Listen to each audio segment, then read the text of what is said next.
So hello everyone. कैसे सभी? I hope सभी ठीक होंगे, मस्त होंगे। देखिए, इस वीडियो में हम लोग बात करेंगे यूपी टीजीटी कट ऑफ 2026 के बारे में बात करेंगे, स्पेशली एग्रीकल्चर सब्जेक्ट में। इसमें UR, EWS, OBC, ST, ST और फीमेल की कट ऑफ के बारे में बात करेंगे। पेपर का लेवल, जैसे कि आप लोग को पता है कि इसका पेपर का लेवल जो था वो ईजी था। और इसमें क्या आपके जो 80+ बन रहे हैं, क्या आपके चांस बनेंगे या नहीं बनेंगे, सब कुछ देखेंगे।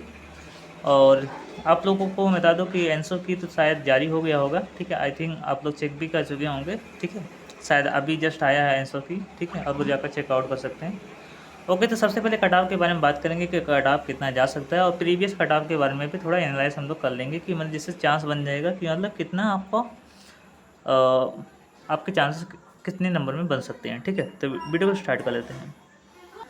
सबसे पहले यहाँ पर हम लोग थोड़ा जेन्युइन इन्फॉर्मेशन थोड़ा देखेंगे। जैसे कि आपको पता होगा कि ये हमारा कुछ एग्ज़ाम का पैटर्न था, ठीक है, जिसमें आपका मोड ऑफ एग्ज़ाम जो हुआ था ऑफलाइन मोड पे हुआ था। ओमेआर बेस पे आपके टोटल नंबर्स जो थे और टोटल क्वेश्चन जो थे आपके 125 क्वेश्चन थे, जिसमें आपके टोटल जो मार्क्स थे वो आपके 500 मार्क्स थे, ठीक है। इसमें टाइम ड्यूरेशन आपको मिला था 2 आवर का, इसमें कोई भी नेगेटिव मार्किंग नहीं थी। ओके, ये बात आपको ध्यान दीजिएगा।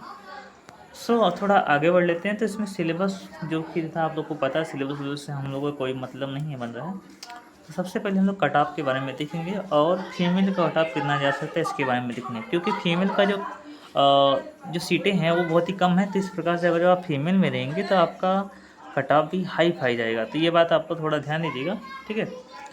सबसे पहले यहाँ पर थोड़ा ध्यान दीजिएगा एक्सपेक्टेड कट ऑफ।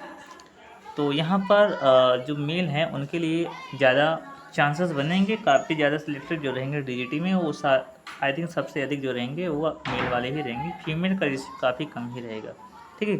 ऐसा नहीं कि फीमेल नहीं रहेंगे, रहेंगे बट कम ही रहेंगे। ओके, सबसे पहले कटाव के बारे में देख लेते हैं, जेंडर।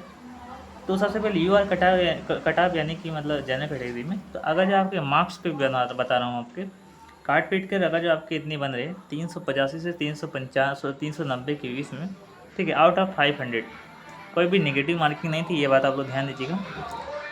आई थिंक इसमें जो क्वेश्चन रहेंगे लगभग आपके 90 to 95 क्वेश्चन, ठीक है। अगर आपके करेक्ट बन रहे हैं, ठीक है, 90 to 95 क्वेश्चन, तो आपके चांसेस हैं यूआर कैटेगरी की सीट लेने के लिए, ठीक है। ये बात आप लोग ध्यान दीजिएगा। ओके, वही फीमेल कैटेगरी की मैं बात करूँ तो 95 से 445 से 448 के बीच में आपका कट रहने वाला है, ठीक है। आई थिंक शायद आपके जो क्वेश्चंस रहेंगे करेक्ट अगर मान लीजिए तो 105 से 110 के बीच में शायद इसमें आपका अगर करेक्ट बन रहे हैं तो फीमेल कैटेगरी में तो इतना रहने वाला है।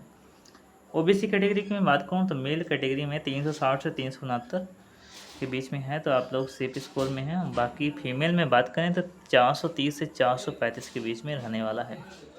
ओके, एससी की मैं बात करूँ तो एससी की कट ऑफ थोड़ी कम जाएगी। सीटें भी है, ऐसा कुछ नहीं कि सीटें नहीं हैं, सीटें हैं।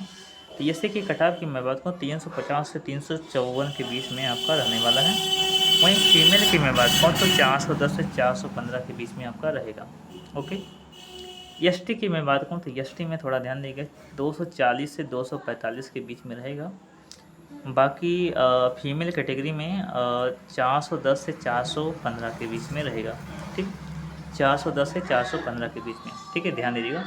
ईडब्ल्यूएस की मैं बात करूँ तो ईडब्ल्यूएस में थोड़ा ध्यान दीजिएगा। अगर आपके मार्क्स जो है 362 से 366 बन रहे हैं इसके बीच में, ठीक है, तो आप सेफ स्कोर में हैं मेल में। और फीमेल में 430 से 435 के बीच में रहने वाला है, ठीक है। ये बात आप लोग ध्यान दीजिएगा, ठीक है। ये आपका 2026 का एक्सपेक्टेड कट ऑफ है। इससे 2-4 नंबर कम बेसी आपका हो सकता है, ठीक है। आई थिंक इससे 2-4 क्वेश्चंस 2-4 नंबर अधिक ही रहेंगे, कम नहीं रहने वाला है। ये बात ध्यान दीजिएगा, ठीक है।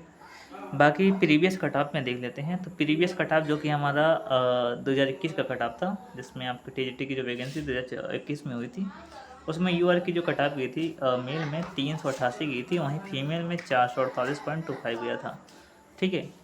मैं इसको 20 पे पूरा बना रहा हूँ, ठीक है। ऐसा नहीं करना कि आप लोग कमेंट कर देंगे कि सर मतलब फीमेल की इतना कट ऑफ, ऐसे आप बेवकूफ़ बना रहे हैं। ऐसा कुछ भी नहीं है, प्रीवियस कट ऑफ को मैं लेकर चल रहा हूँ, ठीक है। उसी के बेस पे मैं इसको बनाया हूँ, ठीक है। तो आप समझ सकते हैं। ओके, तो कोई भी कमेंट करने से पहले आप लोग सबसे पहले सोच लीजिएगा, ठीक है। जेन्युइन इन्फॉर्मेशन देता हूँ तो आप लोग समझ सकते हैं, ठीक है। देन अगला देख लेते हैं जो कि ओबीसी कैटेगरी में बात करें तो ओबीसी कैटेगरी में जो प्रीवियस कट ऑफ गया था 2021 में वो आपका गया था, यहाँ पर ध्यान दीजिए, ओबीसी में 368 मार्क्स गए थे मेल में। वहीं पर फीमेल में 433 से 433.88 गया था। एससी कैटेगरी में 352 नंबर पर सिलेक्ट हो गया था, वहीं फीमेल में 413.22 मार्क्स गए थे। एसटी कैटेगरी में जो कि 2021 में 244 मार्क्स पर हो गया था, वहीं फीमेल में 413.22 मार्क्स पर हुआ था। ईडब्ल्यूएस में 364 मार्क्स और वहीं फीमेल में 433 मार्क्स हुआ था। ये मैं अपने अकॉर्डिंग डाटा नहीं बनाया हूँ, ठीक है, ये आपका ऑफिशियल डाटा है। ये सब जो है आपको बताया हूँ ये सब ऑफिशियल डाटा ही है जो कि आपका 2021 वाला है। बाकी जो इस बार जो मैं आपको 2026 वाला जो बताया ये आपका एक्सपेक्टेड कट ऑफ है जो कि आपका इतना रहने वाला है। ठीक, आप लोग का जब रिजल्ट आएगा ना तो आप लोग जाकर देख लेना कि इसी के बीच में आपका जो भी मैं बताया यही तक रहेगा, क्योंकि मैं जितना भी वीडियो बनाया हूँ उसी के समथिंग अराउंड आपका कट ऑफ आया है। ठीक है, तो आप मान के चलिए कि इतना हो सकता है। ठीक है, अभी हम बात कर लेते हैं रिजल्ट के बारे में। तो देखिए सबसे पहले आपका आंसर की तो आया गया है। ठीक है, तो इस आंसर की पे थोड़ा आप लोगों को आपत्ति भी लगाई जाएगी। ठीक है, तो ऑब्जेक्शन लगाए जाएंगे। तो सबसे पहली बात ऑब्जेक्शन लगाए जाएंगे तो उस पर इसका प्रोविज़नल आंसर की भी आएगा। तो समझ के चलिए आंसर की बाद प्रोविज़नल आंसर की देन आपका कुछ भी होगा। ठीक है, क्योंकि ऐसा कोई एग्जाम नहीं हो जिसमें आप ऑब्जेक्शन लगाया नहीं गया हो। ठीक है, चाहे पीजीटी का देख लो चाहे टीजीटी का देख लो, कोई भी देख सकते हो। तो मान के चलिए कि 1 महीना आपका प्रोविजनल में लग जाएगा। देन आपका रिजल्ट जो रहेगा, ठीक है, रिजल्ट मान के चलिए कि जो कि आपका डीजीटी का है तो समथिंग अराउंड आपके 2 से 3 मंथ के बाद आपका रिजल्ट देखने को मिलेगा। तो ये आपका चल रहा है जून, तो समझ सकते हैं आप लोग अगस्त से सितंबर तक। ठीक है, कब मान के चलिए रिजल्ट जो है अगस्त से सितंबर तक के बीच में आपका बनने वाला है। ठीक है, तो अगस्त से सितंबर के बीच में आपका रिजल्ट आएगा। बाकी आंसर की तो आ ही गया, तो देख ही सकते हैं। तो इस वीडियो में बस इतना ही। Thank you so much. कैसा लगा आपको कमेंट करके बताइए।